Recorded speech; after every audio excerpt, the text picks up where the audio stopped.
ಸಾಯಿರಾಮ್.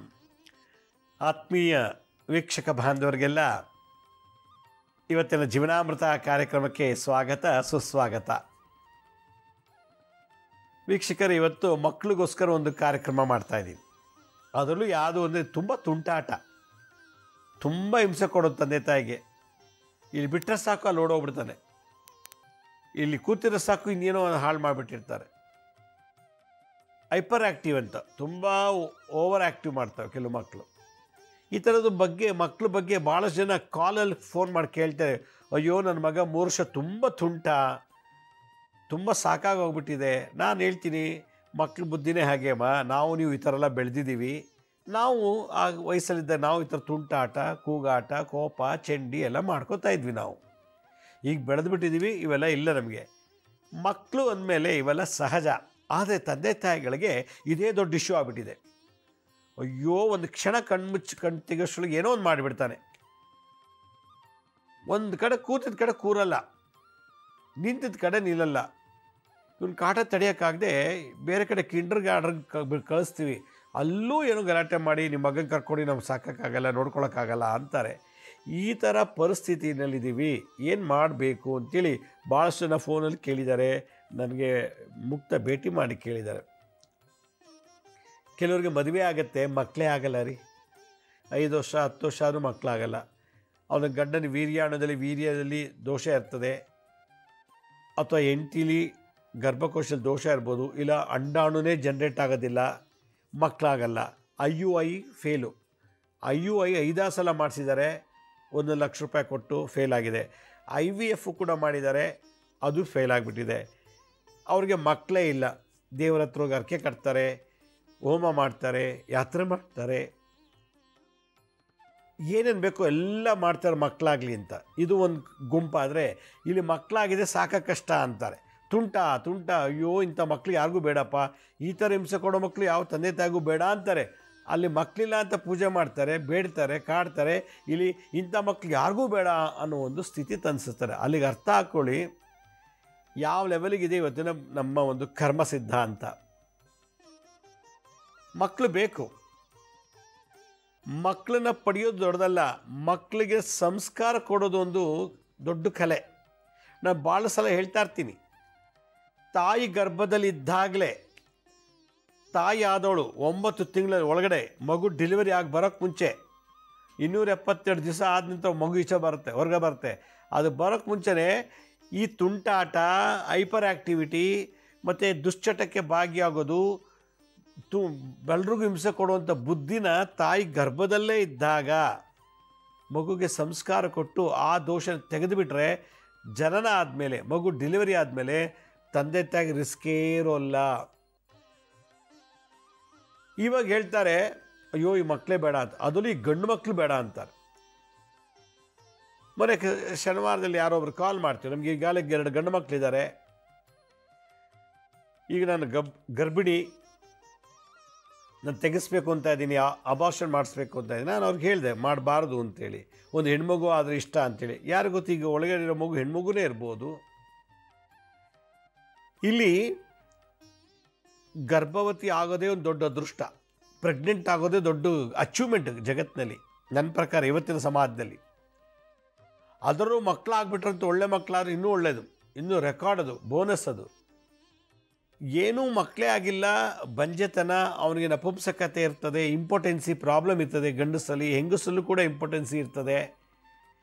ಇದೆಲ್ಲ ಗೊಂದಲದಲ್ಲೂ ಕೂಡ ಮಕ್ಕಳು ಬೇಕು ಅಂತ ಅವ್ರು ಹೋರಾಡ್ತಾರೆ. ಇಲ್ಲಿ ಮಕ್ಕಳು ಬೇಡ ಅಂತಾರೆ. ಇವತ್ತಿನ ಸಂಚಿಕೆಯಲ್ಲಿ ಯಾಕೆ ಮಕ್ಕಳು ಅಷ್ಟು ತುಂಬ ತುಂಟಾಟ, ತಂದೆ ತಾಯಿ ಗೊಳಿಕೋತಾರೆ, ಕೂತಿದ್ದ ಕಡೆ ಕೂರಲ್ಲ, ನಿಂತಿದ್ದ ಕಡೆ ನಿಲ್ಲ, ಅದು ಹೊಡೆದು ಬಿಸಾಕೋದು, ಎಳ್ದು ಬಿಸಾಕೋದು, ಮನೆಯೊಳಗೆ ಒಂದು ಐಟಮ್ ಇಡೋಂಗಿಲ್ಲ, ಎಲ್ಲ ಸಂಶೋಧನೆ ಮಾಡ್ತಾರೆ, ರಿಸರ್ಚ್ ಮಾಡ್ತಾರೆ ಮಕ್ಕಳು. ಇಷ್ಟೊಂದು ಹೈಪರ್ ಆ್ಯಕ್ಟಿವಿಟಿ ಇದ್ದಾರಲ್ಲ ಯಾಕೆ ಅನ್ನೋದೊಂದು ಪ್ರಶ್ನೆ ಬಂತು. ಎರಡನೇದು, ಇಂಥ ಮಕ್ಕಳನ್ನ ನಾವು ಯಾವ ರೀತಿ ಬೆಳೆಸಬೇಕು ಅನ್ನೋದು ಕೂಡ ನನ್ನ ಅನುಭವದಲ್ಲಿ ತಿಳಿಸೋಕ್ಕೆ ಪ್ರಯತ್ನ ಪಡ್ತೀನಿ. ಮೊದಲನೇ ಪ್ರಶ್ನೆ, ಯಾಕೆ ಈ ಥರ ಮಕ್ಕಳು ನಮ್ಗೆ ಹುಟ್ಟಿದ್ದಾರೆ? 2 ವರ್ಷ 3 ವರ್ಷ 4 ವರ್ಷ ಮಕ್ಕಳು, 6-7 ವರ್ಷ ಹುಡುಗರು ಹೋಗಿ ಯಾರ್ಯಾರ ಮನೆಗೋ ಹೋಗಿ ಅಲ್ಲಿರೋ ಮಕ್ಕಳಿಗೆಲ್ಲ ಹೊಡೆದು ಬಡಿದು ಮನೆ ಅಲ್ಲಿ ಓಡಾಡ್ಕೊಂಡು ಎಲ್ಲೋ ಓಡಾಡ್ಕೊಂಡು ಕೊನೆಗೆ ಮನೆಗೆ ಬರ್ತಾರೆ. ಮಗನ ಹುಡುಕಕ್ಕೆ ಒಂದು ದೊಡ್ಡ ರಿಸ್ಕು. ಮೊನ್ನೆ ಯಾರೋ ಫೋನ್ ಮಾಡಿಬಿಟ್ಟು ನನ್ನ ಮಗ ಬೆಳಗ್ಗೆ ಓದೋನು ಇನ್ನೂ ಮನೆಗೆ ಬಂದಿಲ್ಲ, ಎಷ್ಟಮ್ಮ ವಯಸ್ಸು ಅಂತ ಕೇಳಿದ್ರೆ 5 ವರ್ಷ ಅಂದ್ಲು. 5 ವರ್ಷದ ಹುಡುಗ ಬೆಳಗ್ಗೆ ಮನೆ ಬಿಟ್ಟೋದು ಇನ್ನೂ ಮನೆಗೆ ಬಂದಿಲ್ಲ ಅಂತ ಅವ್ರು ಗಾಬರಿ. ಈ ಥರ 5 ಸಲ ಮಾಡಿದ್ದಾನಂತೆ. ಅವನೇನು ಮಾಡಿದ್ದಾನೆ, ಈ ಅಮ್ಮ ಏನೋ ಬಟ್ಟೆ ಒಗ್ದಿದ್ದು ಒಣಗಾಕಿಗೆ ಟೆರೆಸ್ ಮೇಲೆ ಹೋಗಿ ಬರೋಷ್ಟೊಳಗೆ ಅವನು 5 ವರ್ಷದ ಹುಡುಗ ಮನೆ ಬಿಟ್ಟು ಹೊಟ್ಟೋಗಿದ್ದಾನೆ. ಅಲ್ಲೆಲ್ಲೋ ಆಟ ಆಡಿಕೊಂಡು ಅಲ್ಲಾಡಿಕೊಂಡು ಕೂತ್ಕೊಂಡು ಯಾರ್ಯಾರ ಜೊತೆಲೋ ಹೋಗಿ ಏನೋ ಮಾಡಿ ಕೊನೆಗೆ ಸಾಯಂಕಾಲ 7 ಗಂಟೆ ಅಷ್ಟರೊಳಗೆ ಯಾರೋ ಮಗು ತಂದು ಕೊಟ್ರಂತೆ. ಇದು ನಮ್ಮನೆ ಬೀದಿ ಹುಡುಗ ಇಲ್ಲಿ ಯಾಕೆ ಬಂತು ಅಂತೇಳಿ. ಅಷ್ಟು ಹಿಡಿಯೋಕ್ಕಾಗಲ್ಲ ಮಕ್ಕಳನ್ನ. ಮನೆ ಬಾಗ್ಲಾಕೇ ಇರಬೇಕು. ಅವ್ರಿಗೆ ಮೆಚ್ಯೂರಿಟಿ ಬರೋವ್ರಿಗೂ ಈ ಥರ ನಾನು ಮಾಡ್ತಿರೋದು ಸರಿ ಅಲ್ಲ, ಇದು ಒಳ್ಳೆಯದು, ಇದು ಕೆಟ್ಟದ್ದು ಅನ್ನೋ ಲೆವೆಲ್ಲಿಗೆ ಬರೋ ತನಕ ನಾವು ಮಕ್ಕಳನ್ನ ಕಾಪಾಡಬೇಕು. ಇದು ಅವ್ರ ತಂದೆ ತಾಯಿ ಜವಾಬ್ದಾರಿ. ಇದೆಲ್ಲ ನೋಡಿದಾಗ ಅವ್ರಿಗೆ ಹೆಂಗಾಗ್ಬಿಟ್ಟಿದೆ ಅಂದರೆ ನಿದ್ದೆ ಮಾಡೋಕ್ಕೆ ಮನಸ್ಸಿಲ್ಲ, ಊಟ ಮಾಡೋಕ್ಕೆ ಮನಸ್ಸಿಲ್ಲ. ಊಟ ಹಾಕ್ಕೊಟ್ರೆ ಊಟ ತಿನ್ನಲ್ಲ, ಹಠ ಮಾಡ್ತಾರೆ.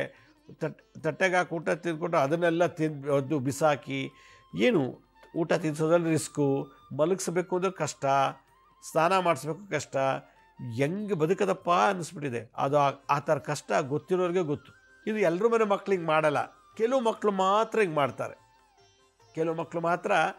ಮಾಡ್ತಾರೆ. ಒಂದು 100 ಜನ ಮಕ್ಕಳು ಹುಟ್ಟಿದ್ರೆ ಅದರಲ್ಲಿ ಒಂದು 15-20 ಮಕ್ಕಳು ಈ ರೀತಿ ಆದರೆ ಇನ್ನು 80 ಮಕ್ಕಳು ಆರಾಮಾಗಿರ್ತಾರೆ ಮನೇಲಿ. ಅಪ್ಪ ಅಮ್ಮಗೆ ತೊಂದರೆ ಕೊಡಲ್ಲ. ಚಿಕ್ಕ ಮಕ್ಕಳು 7 ವರ್ಷ 8 ವರ್ಷ ತನಕನೂ ಅಷ್ಟೇ. 10 ವರ್ಷ ತನಕನೂ ಮಕ್ಕಳು ಯಾರು ಅಪ್ಪ ಅಮ್ಮನ ಕೊಡಲ್ಲ, ತೊಂದರೆ ಕೊಡೋದಿಲ್ಲ. ಇಲ್ಲಿ 10 ವರ್ಷ ಮುಗಿಯೋವರೆಗೂ ಹಲ್ಲು ಬಿದ್ದು 3 ವರ್ಷ ಆದಮೇಲೆ ಕೂಡ ಅವ್ರನ್ನ ಹಿಡಿಯೋದು ಕಷ್ಟ. ಎಷ್ಟೋ ಸಲ ತಂದೆ ತಾಯಿ ದಿನ ಹೊಡಿತಾರೆ ಮಕ್ಕಳಿಗೆ. ಅದು ಹೊಡೆಸ್ಕೊಳ್ಳುತ್ತೆ, ಏನು ಮಾಡೋಕ್ಕಾಗಲ್ಲ. ತಾನು ತಿರುಗಿ ಹೊಡಿಯೋಕ್ಕಾಗಲ್ಲ, ಯಾಕಂದ್ರೆ ಚಿಕ್ಕ ಮಗೋದು. ಇವ್ರು ಹೊಡಿತಾ ಇರ್ತಾರೆ, ಬೈತಿರ್ತಾರೆ, ಕಾಲಿಗೆ ಹಗ್ಗ ಕಟ್ಬಿಟ್ಟು ಕೂರಿಸ್ತಾರೆ ರೂಮಲ್ಲಿ. ಏನಾರು ಹಾಳು ಮಾಡಿಬಿಡ್ತಾನೆ ಅಂತೇಳಿ ಅವನ ಹತ್ರ ಯಾವ ಐಟಮು ಇಡೋದಿಲ್ಲ. ಕುರ್ಚಿ, ಟಿ ವಿ, ಫ್ರಿಜ್ಜು ಯಾವುದೂ ಇಲ್ಲ. ಆ ಫ್ರಿಜ್ಜು ತೆಗೆದುಬಿಟ್ಟು ಒಳಗೋಗಿ ಕೂತ್ಕೊಂಡ್ಬಿಟ್ಟಿದ್ದಾರೆ ನೋಡಿ ಒಂದು ಮಗು. ಮನೇಲಿ ಹುಡ್ಕಾಡ್ತಾರೆ, ಯಾರೂ ಇಲ್ಲ. ಆಮೇಲೆ ಒಳಗಡೆ ಅಳೋ ಶಬ್ದ ಬಂದಾಗ ಡೋರ್ ತೆಗೆದಾಗ ಮಗು ಒಳಗಡೆ ಫ್ರಿಜ್ಜಲ್ಲಿ ಹೋಗಿ ಕೂತ್ಬಿಟ್ಟಿದೆ.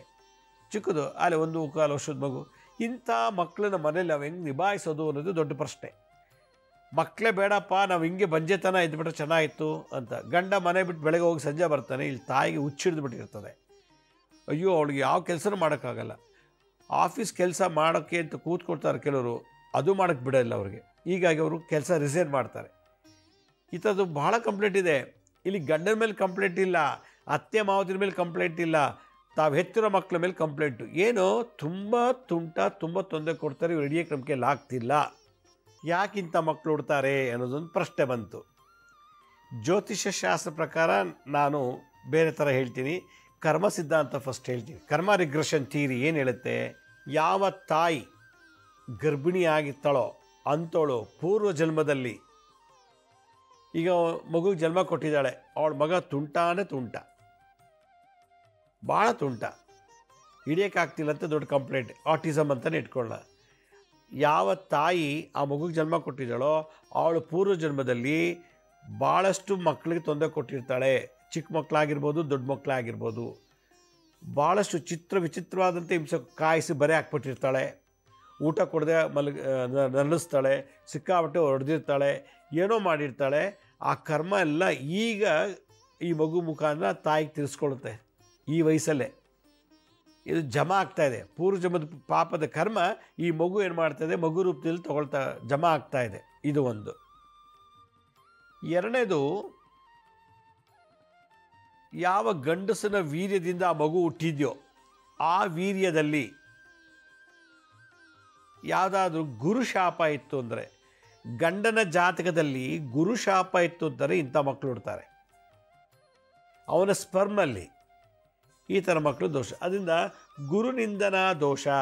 ಗುರುಗಳನ್ನ ತಿಕ್ಕಾಬಟ್ಟೆ ನಿಂದನೆ ಮಾಡಿದರೆ, ಬೈದಿದ್ರೆ, ಗುರು ಬಗ್ಗೆ ಅಪಪ್ರಚಾರ ಮಾಡಿದರೆ ಅಂಥ ಮಗು ಈ ಮನೇಲಿ ಉಡುತ್ತೆ. ಆ ಶಾಪಕ್ಕೆ ಅಪ್ಪ ಅಮ್ಮನ ಮಾನ ಮರ್ಯಾದೆ ಎಲ್ಲ ತೆಗೆದು ಬಿಡುತ್ತೆ, ಬೆಳೀತಾ ಬೆಳೀತಾ ಬೆಳೀತಾ. ಅದಕ್ಕೆ ಗುರುಶಾಪ ಮಹಾಶಾಪ. ಆದ್ದರಿಂದ ಇವ್ರ ಗಂಡನಲ್ಲಿ ಗುರುಶಾಪ ಇರ್ತದೆ. ಗುರುದ್ರೋಹ ಇರ್ಬೋದು, ಗುರು ನಿಂದನಾ ದೋಷ ಇರ್ಬೋದು. ಅದು ಗುರುಗಳಿಗೆ ಸಂಬಂಧಪಟ್ಟಂಥ ಮಹಾ ತಪ್ಪು ಮಾಡಿರ್ತಾನೆ ಓದ್ ಜನ್ಮದಲ್ಲಿ. ಅದನ್ನು ಜಮಾ ಆಗಲಿಕ್ಕೆ ಅವನ ವೀರ್ಯದಲ್ಲಿ ಇಂಥ ಮಕ್ಕಳು ಹುಡೋಕ್ಕೆ ಅವಕಾಶ ಸಿಗುತ್ತೆ. ಅಲ್ಲಿಗೆ ಅರ್ಥ, ಹೆಂಡತಿನೂ ಓದ್ ಜನ್ಮದಲ್ಲಿ ತೊಂದರೆ ಮಾಡಿದ್ಲು ಮಕ್ಕಳಲ್ಲಿ, ಸಂತಾನ ವಿಚಾರದಲ್ಲಿ ಮಕ್ಕಳುಗಳಿಗೆ. ಶಿಶು ಅಪಹರಣ ದೋಷ ಇರ್ಬೋದು, ಮಕ್ಕಳನ್ನ ಕಿಡ್ನಾಪ್ ಮಾಡಿಬಿಡೋದು, ಈ ಥರದ್ದೆಲ್ಲ ದೋಷಗಳಿತ್ತು ಅಂದರೆ ಕಂಡವ್ರ ಮಕ್ಕಳಿಗೆ ಹಿಂಸೆ ಕೊಡೋದು, ಬೈಯೋದು, ಹೊಡಿಯೋದು, ಊಟ ಕೊಡದೆ ನಡೆಸೋದು, ಎದುರಿಸೋದು, ಬೆದರಿಸೋದು ಇದೆಲ್ಲ ಮಾಡಿದರೆ ಅವಳು ಮಾಡಿರ್ತಾಳೆ. ಇವನು ಗುರು ಜೊತೆಗೆ ಗುರು ಶಾಪ ಇರ್ತದೆ. ಇಂಥವ್ರು ಜಾತಕ ಮ್ಯಾಚ್ ಆಗಿ ಮದುವೆ ಆಗಿಬಿಡ್ತಾರೆ. ಈ ಜನ್ಮದಲ್ಲಿ ಜಾತಕ ಮ್ಯಾಚ್ ಆಗಿಬಿಡುತ್ತದೆ. ಯೋನಿಕೂಟ, ಗಣಕೂಟ, ನಾಡಿಕೂಟ ಎಲ್ಲ ಮ್ಯಾಚ್ ಆಗುತ್ತೆ, ಮದುವೆ ಮಾಡಿಬಿಡ್ತಾರೆ. ಮದುವೆ ಆಯಿತು, ಇವ್ರಿಗೂ ಗೊತ್ತಿಲ್ಲ ನಾನು ಹೋದ ಜನ್ಮದಲ್ಲಿ ಎಷ್ಟೋ ಮಕ್ಕಳು ಗೋಳಿಕೊಂಡಿದ್ದೆ ಅಂತ. ಈ ಹೆಂಗಸಿಗೂ ಗೊತ್ತಿಲ್ಲ, ಇವ್ರಿಗೂ ಗೊತ್ತಿಲ್ಲ ನನ್ನ ಜಾತಕದಲ್ಲಿ ಗುರು ಶಾಪ ಇದೆ ಅಂತ. ಅವಾಗೇನಾಗುತ್ತೆ, ಇವರಿಬ್ಬರು ಮತ್ತೆ ರೀಬರ್ತ್ ಆಗ್ತಾರೆ. ಕಳ್ಳರು ಒಂದಾಗ್ಬಿಡ್ತಾರೆ, ಕುಡುಕರು ಒಂದಾಗ್ತಾರೆ, ಮೋಸಗಾರರು ಒಂದಾಗ್ತಾರೆ, ದೊರಡೆಕೋರು ಒಂದಾಗ್ತಾರೆ, ರೇಪಿಸ್ಟ್ಗಳು ಒಂದಾಗ್ತಾರೆ. ಹಾಗೆ ಈ ಥರ ದೋಷಗಳಿದ್ದವ್ರನ್ನ ಭಗವಂತ ಈ ಜನ್ಮದಲ್ಲಿ ಮ್ಯಾಚ್ ಮಾಡಿ ಮದುವೆ ಮಾಡಿಸ್ಬಿಡ್ತಾನೆ. ಆಮೇಲೆ ಸಂತಾನ ಆಗುತ್ತೆ. ಗುರುಶಾಪದಿಂದ ಹುಟ್ಟಿರೋ ಮಗು, ಅವಳು ಪೂರ್ವ ಜನ್ಮದಲ್ಲಿ ತಾನು ಶಿಶು ಕೊಟ್ಟಂಥ ಮಹಾಹಿಂಸೆಗೆ ತಕ್ಕಂತೆ ಈ ದೋಷ ಅಲ್ಲಿ ಬಿದ್ದ ಮೇಲೆ ಕೆಲವರಿಗೆ ನಿಂತೋಗುತ್ತೆ. ಇಲ್ಲ ಅಂದರೆ ಈ ಲೈಫ್ ಲಾಂಗ್ ಇರ್ತದೆ. ದೊಡ್ಡವರಾದಮೇಲೆ ಅಪ್ಪ ಅಮ್ಮಂಗೆ ಹೊಡಿತಾರೆ, ಬೈತಾರೆ, ಕೂತಿದ್ದ ಕಡೆ ಕೂರಲ್ಲ, ಹೇಳಿದ್ದೇ ಹೇಳಿದಿರ್ತಾರೆ. ವಾಟ್ಸ್ ಯುವರ್ ನೇಮ್ ಅಂದರೆ ವಾಟ್ಸ್ ಯುವರ್ ನೇಮ್ ಅಂತ ನನಗೆ ಕೇಳ್ತಾನೆ. ನಿನ್ನ ಹೆಸರೇನು ಅಂತಾನೆ. ಅಂದರೆ ಸ್ವಂತ ಬುದ್ಧಿ ಇಲ್ಲ. ನಮ್ಮ ಏನು ಹೇಳ್ತೀವೋ ಅದನ್ನೇ ರಿಪೀಟ್ ಮಾಡಿದ್ದೇ ಮಾಡ್ತಿರ್ತಾನೆ. ಆ ಮಗು ತಾನೇ ರಿಸರ್ಚ್ ಮಾಡಿ ಕೈಯೆಲ್ಲ ಒರೆಸ್ತಾ ಇರ್ತದೆ. ತಾನೇ ಮಲ ವಿಸರ್ಜನೆ ಮಾಡಿಬಿಟ್ಟು ಮಲ ಎಲ್ಲ ತಾಯಿ ಬಂದು ಅಯ್ಯೋ ಮಲ ಎಲ್ಲ ಗಲೀಜು ಮಾಡ್ಕೊಂಡು ಕೈಯೆಲ್ಲ ಹಾಕಿ ಬಾಯೆಲ್ಲ ಹಾಕ್ಕೊಂಡಿದ್ದಾಳೆ, ಅದನ್ನು ಕ್ಲೀನ್ ಮಾಡೋಕ್ಕೆ ಅವ್ಳಿಗೆ ಸಾಕಾಗ್ಬಿಡ್ತದೆ. ಅಡುಗೆ ಮಾಡೋಕ್ಕೆ ಅಂತ ಹೋಗ್ತಾಳೆ, ಅಲ್ಲಿ ಯಾವುದೋ ಬಿಡಿಸ್ಬಿಡ್ತಾನೆ ಹೋಗಿ. ಅಡುಗೆ ಮಾಡೋಕ್ಕೆ ಅಂತ ಹೋಗಲ್ಲ, ಹೋಗಿ ಬಾತ್ರೂಮ್ಗೆ ಹೋಗಿರ್ತಾಳೆ, ಬರೋಷ್ಟೊಳಗೆ ಅಲ್ಲಿ ಯಾವುದೋ ಇನ್ನೇನೋ ಹೇಳ್ದೋ ಪಟ್ ಅಂತ ಬಿಡಿಸಿ ಶಬ್ದ ಮಾಡಿ ಸಾಕು. ಈ ಮಕ್ಕಳು ಹುಟ್ಟಿದ ಮೇಲೆ ಮಾನಸಿಕವಾಗಿ ತಂದೆ ತಾಯಿಗಳಿಗೆ ನೆಮ್ಮದಿ ಇರೋದಿಲ್ಲ. ಇದು ಶಾಪಗ್ರಸ್ತ ಮಗು, ಶಾಪಗ್ರಸ್ತ. ಇದನ್ನು ಮೆಡಿಕಲ್ ಭಾಷೆಯಲ್ಲಿ ಆಟಿಸಮ್ ಅಂತ ಕರೀತಾರೆ. ಆಟಿಸಮ್ಮು ನೋಡಿ, ಮೊದಲನೇ ಮಗು ಈ ಥರ, ಎರಡನೇ ಮಗು ಸರಿ ಹೋಗುತ್ತೆ. ಯಾಕೆ ಅಂದರೆ ಕರ್ಮಕ್ಕೊಂದು ಮಗು ಸಾಕು. ಕರ್ಮ ಜಮಾ ಮಾಡ್ಕೊಳ್ಳೋಕ್ಕೆ, ಸೇಡ್ ತೀರಿಸ್ಕೊಳ್ಳೋಕ್ಕೆ ಒಂದು ಮಗು ಹುಟ್ಬಿಟ್ಟಿದೆ ಈಗಾಗಲೇ. ಆಯಿತು, ಈಗ ಮುಂದೆ ಏನದು ಸಾಯಿಸೋಕ್ಕಾಗಲ್ಲ. ಯಾಕೆಂದರೆ ಅದು ಅಂಗವಿಕಲ ಅಲ್ಲ. ಅದು ಕಣ್ಣು, ಮಗು, ಬಾಯಿ ಎಲ್ಲ ಚೆನ್ನಾಗಿದೆ, ಎಲ್ಲ ಗೊತ್ತು. ಕೊಟ್ಟರೆ ತಿನ್ನುತ್ತೆ, ಮಾತಾಡುತ್ತೆ, ಓಡಾಡುತ್ತೆ, ಎಲ್ಲ ಮಾಡುತ್ತೆ. ಆದರೆ ನಾನು ಏನು ಮಾಡ್ತಾ ಇದ್ದೀನಿ ಅಂತ ಅದಕ್ಕೆ ಅರಿವಿಲ್ಲ. ಎಳಿತಾ ಇದ್ದೀನಾ, ಬಿದ್ದೋಗುತ್ತಾ, ಅಲ್ಲಿ ಬೆಂಕಿ ಇದೆ ಮುಟ್ರೆ ಸುಡುತ್ತಾ ಗೊತ್ತಾಗೋದಿಲ್ಲ. ಭಾಳ ಕಷ್ಟ. ಒಂದು ತುತ್ತು ಅನ್ನ ತಿನ್ಸೋಕ್ಕೆ ಅರ್ಧ ಗಂಟೆ ಬೇಕು, ಅಷ್ಟು ಸತಾಯಿಸುತ್ತೆ ಮಕ್ಕಳು. ಇದಕ್ಕೆಲ್ಲ ಕಾರಣ ತಂದೆ ತಾಯಿಗಳು ಮಾಡೋ ತಪ್ಪಿಗೆ. ಇದು ಗಿಫ್ಟು. ಅದರಿಂದ ನಾನು ಯಾವಾಗಲೂ ಹೇಳ್ತೀನಿ, ಮದುವೆಗೆ ಮುಂಚೆ ಹೆಣ್ಣಾಗಲಿ ಗಂಡಾಗಲಿ ಒಳ್ಳೆಯದನ್ನು ಮಾಡಿ ಕೆಟ್ಟದ್ದನ್ನೆಲ್ಲ ಕಳ್ಕೊಂಡು ಒಳ್ಳೆಯದನ್ನು ಸಂಪಾದನೆ ಮಾಡಿ ನಮ್ಮ ರಕ್ತ ವೀರ್ಯ, ಗಂಡು ಹುಡುಗರು ರಕ್ತ ಮತ್ತು ವೀರ್ಯ ಶುದ್ಧಿಯಾಗಿದ್ದರೆ ಮಾತ್ರ ನಿಮ್ಗೆ ಒಳ್ಳೆ ಮಕ್ಕಳು. ಅದೇ ಥರ ಹೆಣ್ಮಕ್ಳು ಕೂಡ ಅಷ್ಟೇ, ಮದುವೆ ಮುಂಚೆನೇ ಅವ್ರು ಮಾಡೋ ತಪ್ಪೆಲ್ಲ ಪ್ರಾಯಶ್ಚಿತ್ತ ಮಾಡಿ ಒಳ್ಳೆಯ ಸನ್ಮಾರ್ಗದಲ್ಲಿತ್ತು ಅಂದರೆ ಅವ್ರ ಗರ್ಭದಲ್ಲಿ ಒಳ್ಳೆ ಪಿಂಡ ಬೆಳೆದು ಒಳ್ಳೆ ಸಂತಾನ ಆಗುತ್ತೆ. ಇಡೀ ಜಗತ್ತಿಗೆ ನೀವು ಆಸ್ತಿ ಮಾಡಬೇಕು ಅಂತ ಹೊರಡ್ತೀರಿ, ಇಡೀ ಜಗತ್ತಿನ 500, 600, 1000 ಕೋಟಿ ಆಸ್ತಿ ಮಾಡಬೇಕು ಅಂತೀರಿ. ಆಸ್ತಿ ಮಾಡ್ತೀರಾ, ಅದನ್ನು ಉಳಿಸ್ಕೊಂಡು ಹೋಗುವಂಥ ಮಕ್ಕಳು ನಿಮ್ಮಲ್ಲಿಲ್ಲ ಅಂದರೆ ಏನು ಲಾಭ? ಅದಕ್ಕೆ ಒಳ್ಳೆ ಸಂತಾನ ಕೊಡಬೇಕು, ಆಸ್ತಿ ಮಾಡೋದಲ್ಲ. ಆಸ್ತಿ ಬದಲು ಮಕ್ಕಳೇ ಆಸ್ತಿವಂತರ ಮಾಡುವಂಥ ಸಂಸ್ಕಾರ ತಂದೆ ತಾಯಿ ಕೊಡಬೇಕು. ಅದರಿಂದ ತಂದೆ ವೀರ್ಯ ಶುದ್ಧಿ ಆಗಬೇಕು, ತಾಯಿ ಅಂಡಾನು ಶುದ್ಧಿ ಆಗಬೇಕು. ಇದು ಡಿಆಕ್ಸಿರೈಬೋನ್ಯೂಕ್ಲಿಯಸಲ್ಲಿ ಕ್ರೋಮೋಸೋಮ್ಸ್ ಏನು ಮಾಡುತ್ತೆ, ಕ್ಯಾರಿ ಮಾಡಿಬಿಡುತ್ತೆ ಶಾಪ ಪಾಪಗಳೆಲ್ಲ. ಆಮೇಲೆ ರೈಬೋನ್ಯೂಕ್ಲಿಕ್ ಆ್ಯಸಿಡ್ RNA ಅಂತಾರೆ. DNA ಒಳಗೆ ಏನಿದೆಯೋ ನಮ್ಮ ಪೂರ್ವಜನ್ಮದ ಶಾಪ ಪಾಪ, ಈಗ ನಮ್ಮ ತಾತ ಮುತ್ತಾತರಿಂದ ಬಂದಿರೋದು, ನನ್ನ ಪೂರ್ವಜನ್ಮದ ಕರ್ಮ ಎಲ್ಲ DNA ಒಳಗೆ ಸ್ಟೋರ್ ಆಗಿರ್ತದೆ. ಅದು ಕಾರಣ ಶರೀರ ಅಂತಾರೆ. ಡಿಆಕ್ಸಿರೈಬೋನ್ಯೂಕ್ಲಿಕ್ ಆ್ಯಸಿಡ್ ಅಲ್ಲಿ XY ಕ್ರೋಮೋಸೋಮ್ಸ್ ಅಲ್ಲ. ಆ ಜೆನೆಟಿಕ್ಸ್ ಏನು ಮಾಡುತ್ತೆ, ಆ ಜೀನ್ಸ್ ಏನು ಮಾಡುತ್ತೆ, ನಿಧಾನಕ್ಕೆ ತೊಗೊಂಡು ಮ್ಯಾನಿಪ್ಯುಲೇಟ್ ಎಲ್ಲ ಮಾಡಿ ಗರ್ಭ ಧರಿಸಿ ಇನ್ನೇನು ಡೆಲಿವರಿ ಆಯಿತು ಅಂದಾಗ RNA ರೈಬೋನ್ಯೂಕ್ಲಿಕ್ ಆ್ಯಸಿಡು ಇದು replica of DNA xerox copy ಯಾವುದು RNA ರೈಬೋನ್ಯೂಕ್ಲಿಕ್ RNA ಹೋಗುತ್ತೆ. ಆಯಾ ಏಜ್ ಬಂದಾಗ, ಆಯಾ ಪೀರಿಯಡು, ಆಯಾ ತಿಂಗಳು, ಆಯಾ ನಕ್ಷತ್ರ ರಾಶಿ ಗೋತ್ರ ಬಂದಾಗ ಅದು ನಡೀತಾ ಹೋಗುತ್ತೆ. ಈ ಥರ ಸಿಸ್ಟಮ್ಮು ಭಗವಂತ ನಮ್ಮಲ್ಲಿ ಇಟ್ಟಿದ್ದಾನೆ. ಆದ್ದರಿಂದ ಒಳ್ಳೆ ಪುಣ್ಯ ತಕ್ಕಂತೆ ಸಂತಾನ, ಆ ಪುಣ್ಯನ ನಾವು ಗಳಿಸ್ಕೋಬೇಕು. ಭಾಳಷ್ಟು ಜನ ಹೆಂಗಾಗಿದ್ದಾಗಲೇ ಕಾಲೇಜಲ್ಲಿದ್ದಾಗ, ಮದುವೆ ಮುಂಚೆ, ಆಫೀಸಲ್ಲಿ ಡ್ಯೂಟಿ ಮಾಡುವಾಗ ಎಲ್ಲ ಥರ ಕುಡಿಯೋದು, ಸೇದೋದು, ಎಲ್ಲ ಪ್ರತಿಯೊಂದು ಮಾಡಬಾರ್ದು ಕೆಟ್ಟ ಕೆಲಸ ಮಾಡ್ತಾರೆ, ಇನ್ನೊಬ್ಬರನ್ನ ಟೀಕೆ ಮಾಡ್ತಾರೆ, ಇನ್ನೊಬ್ರಿಗೆ ಹಿಂಸೆ ಕೊಡ್ತಾರೆ. ಅದರ ಫಲ ಎಲ್ಲ ಈ ಮಕ್ಕಳಲ್ಲಿ ಬಂದು ಸೇರ್ಕೊಂಡ್ಬಿಡುತ್ತೆ. ಮಕ್ಕಳಿಗೆ ವಾಪಸ್ ರಿವರ್ಸ್ ಕೊಡ್ತಾರೆ ಅಪ್ಪ ಅಮ್ಮದಿರಿಗೆ. ಇದು ಬೇಕಾ? ಇದೇ ಕರ್ಮ. ಯಾರ ಮನೆಯಲ್ಲಿ ಮಕ್ಕಳು ಹೆಣ್ಣಾಗಲಿ ಗಂಡಾಗಲಿ ಹೈಪರ್ ಆ್ಯಕ್ಟಿವ್, ತುಂಬ ಗೋಳಿಕೋತವೆ, ತುಂಬ ಹಠ, ತುಂಬ ಚಂಡಿ, ತುಂಬ ಮೊಂಡಾಟ, ತುಂಟಾಟ ಆಡ್ತಾರೆ ಅಂತ ಕಂಪ್ಲೇಂಟ್ ಬಂದರೆ ನೀವೇನು ಮಾಡಬೇಕು? ಡಾಕ್ಟ್ರ್ ಹತ್ರ ತೊಗೊಂಡೋದ್ರೆ ಈ ಚಂಡಿಗೆ, ತುಂಟಾಟಕ್ಕೆ, ಕೋಪಕ್ಕೆ ಔಷಧಿ ಕಂಡುಹಿಡ್ದಿಲ್ಲ. ಇದೆ ಒಂದು ಮೆಡಿಸಿನ್ ಕೊಡ್ತಾರೆ, ಏನು ಗೊತ್ತಾ? ತಿನ್ನಿಸ್ಬಿಟ್ರೆ ಮಲ್ಕೊಂಡ್ಬಿಡ್ತಾರೆ, ಸ್ಲೀಪಿಂಗ್ ಟ್ಯಾಬ್ಲೆಟ್ಸ್. ಮಕ್ಕಳು ಕೊಡಬಾರ್ದು ಅದನ್ನು. ಅದಕ್ಕೆ ಈ ಥರ ಇರೋ ಮಕ್ಕಳಿಗೆ ನಾವೇನು ಮಾಡಬೇಕು ಅಂತಂದರೆ, ಒಣದ್ರಾಕ್ಷಿ ಡ್ರೈ ಗ್ರೇಪ್ಸ್, ಅದಕ್ಕೆ ಸ್ವಲ್ಪ ಗೋಡಂಬಿ ಪುಡಿ ಮಾಡಬೇಕು. ಒಣದ್ರಾಕ್ಷಿ, ಗೋಡಂಬಿನ ಪುಡಿ ಮಾಡಿಕೊಡಿ. ಹಲ್ಲಿಲ್ಲ ಅಂದರೆ, ಹಲ್ಲಿರೋ ಮಕ್ಕಳಿಗೆ ಹಾಗೆ ಡೈರೆಕ್ಟಾಗಿ ಕೊಡ್ಬೋದು. 1-2 ಚಮಚ ಒಣದ್ರಾಕ್ಷಿ, ಗೋಡಂಬಿ ಕೈಲಿಟ್ಕೊಂಡು ಪೂರ್ವ ಅಥವಾ ಉತ್ತರಕ್ಕೆ ಮುಖ ಮಾಡ್ಕೊಂಡು ಹೇಳೋ ಮಂತ್ರ ಹೇಳಬೇಕು. ಓಂ ಗೋಪಾಲಾಯ ವಿದ್ಮಹೇ ಗೋಪೀಜನವಲ್ಲಭಾಯ ಧೀಮಹಿ ತನ್ನೋ ಬಾಲಕೃಷ್ಣ ಪ್ರಚೋದಯಾತ್. ಓಂ ಗೋಪಾಲಾಯ ವಿದ್ಮಹೇ ಗೋಪೀಜನವಲ್ಲಭಾಯ ಧೀಮಹಿ ತನ್ನೋ ಬಾಲಕೃಷ್ಣ ಪ್ರಚೋದಯಾತ್. ಓಂ ಗೋಪಾಲಾಯ ವಿದ್ಮಹೇ ಗೋಪೀಜನವಲ್ಲಭಾಯ ಧೀಮಹಿ ತನ್ನೋ ಬಾಲಕೃಷ್ಣ ಪ್ರಚೋದಯಾತ್. ಬಾಲಕೃಷ್ಣನ ಮಂತ್ರ ಗಾಯತ್ರಿ ಮಂತ್ರ ಇದು ಕೃಷ್ಣನ ಬೇರೆ, ಇದು ಬಾಲಕೃಷ್ಣ. ಬಾಲ್ಯಾವಸ್ಥೆಯಲ್ಲಿದ್ದಂಥ ಕೃಷ್ಣ, ಆಮೇಲೆ ಯೌವನಾವಸ್ಥೆ ಬಂದಾಗ ಒಂದು ಗಾಯತ್ರಿ ಮಂತ್ರ ಇದೆ, ಆಮೇಲೆ ಅವ್ನು ಮದುವೆ ಆದಮೇಲೆ ಒಂದು ಮಂತ್ರ ಇದೆ, ಆಮೇಲೆ ಅವನು ವಯಸ್ಸಾದಮೇಲೆ ಇನ್ನೇನು ದೇಹ ಬಿಡೋ ಸಮಯದಲ್ಲಿ ಒಂದು ಗಾಯತ್ರಿ ಮಂತ್ರ ಇದೆ.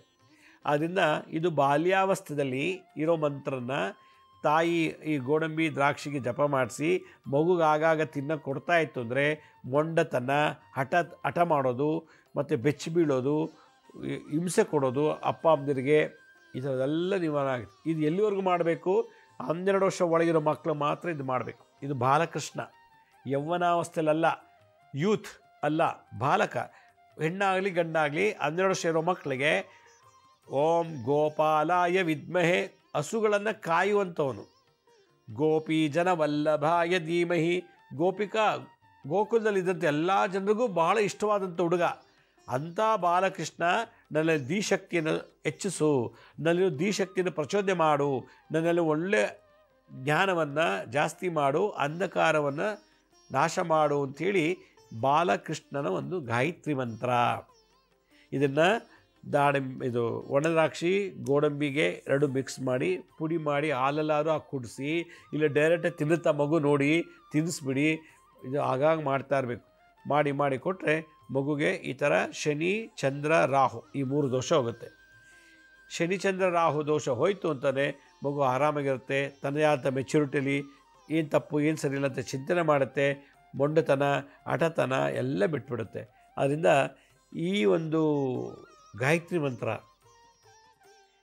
ತಾಯಿ ಗರ್ಭದಲ್ಲಿದ್ದಾಗ ಇದನ್ನು ಹೇಳಿದ್ರೆ ಮಕ್ಕಳು ಈ ಥರ ಆಗೋದಿಲ್ಲ, ಬಹಳ ಶಾರ್ಪ್ ಇರ್ತಾರೆ. ನೋಡಿದ್ರೆ 5 ವರ್ಷ ಇಡೀ ಜಗತ್ತಿನ ಎಲ್ಲ ಪ್ರೈಮ್ ಮಿನಿಸ್ಟರ್ ಹೇಳುತ್ತೆ, ಜಗತ್ತು ಎಷ್ಟು ದೇಶ ಇದೆ ಎಲ್ಲ ಹೇಳುತ್ತೆ. ಒಂದು 5 ವರ್ಷದ ಮಗು ಭಗವದ್ಗೀತೆ ಹೇಳುತ್ತೆ. 5 ವರ್ಷದ ಮಗು ಹಾಲಿ ಯಾರ್ಯಾರಿದ್ದಾರೆ MLA MP ಗಳು ಎಲ್ಲ ಹೆಸರು ಹೇಳುತ್ತೆ. ಅದು ಹೆಂಗೆ ಗೊತ್ತಾಗುತ್ತೋ ಗೊತ್ತಿಲ್ಲ, ಅಷ್ಟು ಅಗಾಧವಾದಂಥ ಜ್ಞಾನ. ಯಾಕೆಂದರೆ ತಾಯಿ ಗರ್ಭದಲ್ಲಿದ್ದಾಗಲೇ ಸಂಸ್ಕಾರ ಕೊಟ್ಟಿರ್ತಾಳೆ. ಈಗಿನ ಕಾಲದ ಹುಡುಗಿರು ಗರ್ಭ ಧರಿಸಿದಾಗ ಆ ಟಿ ವಿ ನೋಡೋದು, ಆ ಪುಟ್ಕೋರಿ ಮದುವೆ, ಆ ಮದುವೆ, ಈ ಮದುವೆ ನೋಡೋದು, ಅತ್ತೆಗೆ ಹೆಂಗೆ ಕೊಲೆ ಮಾಡೋದು, ಗಂಡಂಗೆ ಹೆಂಗೆ ಡೈವರ್ಸ್ ಕೊಡು, ಈ ಥರ ಟಿ ವಿ ಸೀರಿಯಲ್ಲ ನೋಡಿ ಕೆಲಸಕ್ಕೆ ಬಾರ್ದವ್ರ ಜೊತೆಲ್ಲ ಕೂತ್ಕೊಂಡು ಮಾತಾಡಿ, ಏನೇನೋ ಓದಿ, ಏನೇನೋ ಹಾಡು ಕೇಳಿ, ಏನೇನೋ ಮಾಡಿ ಮಸ್ತು ಮಜಾ ಮಾಡ್ತಾರೆ. ಇಂಥ ಮಕ್ಕಳು ಕೊನೆ ಡೆಲಿವರಿ ಆಗಿಬಿಡುತ್ತೆ. ಅದಕ್ಕೆ ತಾಯಿ ಗರ್ಭದಲ್ಲಿ ಮಗು ಇದ್ದಾಗ, ತಾಯಿ ಆದವಳು ಗರ್ಭದಲ್ಲಿದ್ದಾಗ ಒಳ್ಳೆ ಪುಸ್ತಕ ಓದಬೇಕು, ಒಳ್ಳೊಳ್ಳೆ ಹಾಡನ್ನು ಹಾಡಬೇಕು, ಮತ್ತು ಒಳ್ಳೆಯವ್ರ ಸಹವಾಸದಲ್ಲಿರಬೇಕು, ಒಳ್ಳೆಯದನ್ನು ನೋಡಬೇಕು, ಒಳ್ಳೆಯದನ್ನು ತಿನ್ನಬೇಕು, ಮತ್ತು ಯಾವಾಗಲೂ ಧ್ಯಾನ, ಭಜನೆ, ಜಪಗಳನ್ನು ಮಾಡ್ತಿದ್ರೆ ಒಳ್ಳೆ ಮಕ್ಕಳು ಸಿಗ್ತಾರೆ. ಒಂದು ಒಳ್ಳೆ ಮಗು ಜನ್ಮ ಕೊಟ್ಬಿಡ್ತು ಅಂತಂದರೆ ಇಡೀ ಜಗತ್ತಿಗೆ ಫೇಮಸ್ ಆಗುವಂಥ ಒಂದು ಮಗು ಇತ್ತು ಅಂದರೆ ಎಷ್ಟು ಕೋಟಿ ಇದ್ರೇನು, ಕೋಟಿ ಹೆಸರು ತರಲ್ಲ, ಆದರೆ ನಮ್ಮ ಆಚಾರ ವಿಚಾರ ಸಂಸ್ಕಾರ ನಮಗೆ ಹೆಸರು ತರುತ್ತೆ. ಅದರಿಂದ ಹಣಕ್ಕಿಂತ ಸಂಸ್ಕಾರ ಬಹಳ ಇಂಪಾರ್ಟೆಂಟ್. ಆ ಸಂಸ್ಕಾರವೇ ಮಹದೈಶ್ವರ್ಯ. ಅಂಥ ಸಂಸ್ಕಾರ ಇರೋ ಮಕ್ಕಳನ್ನು ಕೊಡಬೇಕು ಅಂದರೆ ತಂದೆ ವೀರ್ಯ ಶುದ್ಧಿ ಇರಬೇಕು, ತಾಯಿ ಅಂಡಾನು ಶುದ್ಧಿ ಇರಬೇಕು. ಇದು ಯಾವುದಿಲ್ಲ ಅಂದರೆ ತಾಯಿ ಗರ್ಭದಲ್ಲಿದ್ದಾಗಲೇ ಆ ಮಗುನ ಮೋಲ್ಡ್ ಮಾಡಬೇಕು. ಮೋಲ್ಡ್ ಅಂದ್ರೇನು, ಅದಕ್ಕೆ ತರಬೇಕು. ಯಾವ ರೀತಿ ಭಜನೆ, ಧ್ಯಾನ, ಜಪ, ತಪ, ಸತ್ಸಂಗ, ಒಳ್ಳೆ ಪುಸ್ತಕ, ಸ್ವಾಧ್ಯಾಯ, ಒಳ್ಳೆ ಪುಸ್ತಕ ಓದೋದು, ಇದೆಲ್ಲ ಮಾಡಿದಾಗ ಈ ಥರ ಮಕ್ಕಳಿಗೆ ಜನನಾಗಕ್ಕೆ ಖಂಡಿತ ಸಾಧ್ಯನೇ ಇಲ್ಲ. ಜನನ ಆದಮೇಲೆ ನೀವೇನು ಮಾಡೋಕ್ಕಾಗಲ್ಲ. ಅದರಿಂದ ತಾಯಿ ಗರ್ಭದಲ್ಲಿದ್ದಾಗಲೇ ಆ 270 ದಿವಸ ಮಗುಗೆ ಏನು ಸಂಸ್ಕಾರ ಕೊಡ್ತೀವೋ ಅದೇ ಹೊರಗೆ ಬರುತ್ತೆ. ಈ ಥರದ್ದೆಲ್ಲ ಹಿಂದಿನ ಕಾಲದ ಗುರುಕುಲದ ಋಷಿಮುನಿಗಳು ಇದನ್ನು ಮಾಡ್ತಾಯಿದ್ರು. ಸೊ ಈ ಒಂದು ಎಪಿಸೋಡಲ್ಲಿ ಮಕ್ಕಳಿಗೆ ಒಳ್ಳೆ ಸನ್ಮಾರ್ಗ ಸದ್ಬುದ್ಧಿ ಕೊಡಬೇಕು, ಮೊಂಡತನ, ಹಠತನ ಮತ್ತು ಈ ಥರ ತುಂಟಾಟ ಎಲ್ಲ ಕಮ್ಮಿ ಮಾಡಬೇಕು ಅಂದರೆ ಈ ಬಾಲಕೃಷ್ಣನ ಗಾಯತ್ರಿ ಮಂತ್ರ ಹೇಳಿ ಅಂತ ಹೇಳ್ತಾ, ನಮ್ಮ ಹಳೆ ಸಂಚಿಕೆಗಳು ಯಾರು ನೋಡೋಕ್ಕಾಗಿಲ್ವೋ ಅವರು ನಮ್ಮ ಶಿರಡಿ ಸಾಯಿ ಭಿಕ್ಷಾ ಕೇಂದ್ರ ಮತ್ತು ಹೆಲ್ತ್ ಸೈನ್ಸ್ ಅಂತ 2 ಯೂಟ್ಯೂಬ್ ಚಾನಲ್ ಇದೆ.